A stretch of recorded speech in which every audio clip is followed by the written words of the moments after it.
In this tip, we'll see how to use the built-in file input module for in-place file editing.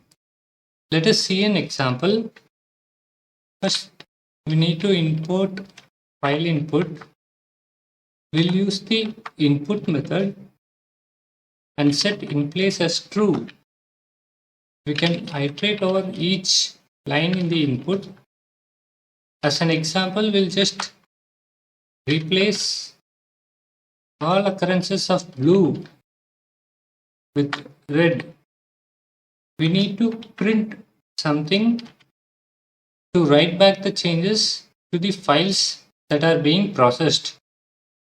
Since the input itself contains the new line character at the end, we can set end as empty string. So let us save the changes and quit. So this is the script we wrote.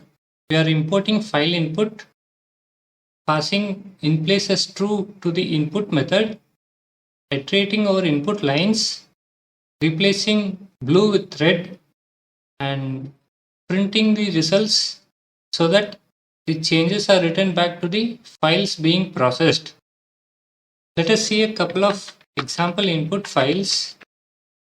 So we are going to pass these two input while executing this script. If you notice, we did not mention what files we are operating on. So while executing the script, we can specify one or more files to be operated on.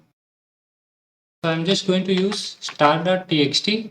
This will expand to all file names ending with .txt in the current directory. Let us see if all occurrences of blue have been replaced with red. So you can see blue has been changed to red, and this also has been changed to red. If you already know what files you need to change, you can use the files argument, and you can also use the backup argument to make copies of the original files in case something goes wrong. Hope you enjoyed this tip.